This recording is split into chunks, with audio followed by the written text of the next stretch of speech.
Good morning! Assalamualaikum mga ka-reels. For today's video, gumawa ako ng tambula. Sa paggawa nito mga ka-reels, kailangan lang natin ng isang lubid ng parsley, 4 na pirasong cucumber at 4 na pirasong kamatis at isang buong lettuce.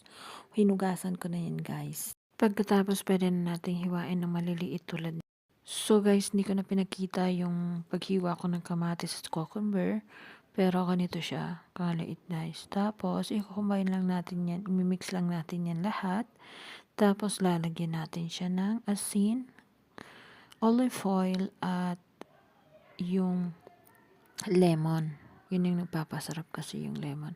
Pagkatapos natin ilagay lahat yung ingredients, pwede natin siyang iserve. So, napakasimpleng salad to, pero napakaganda po ito sa katawan. Nililinis po niya yung mga toxin sa katawan natin. So, yun lang guys. Maraming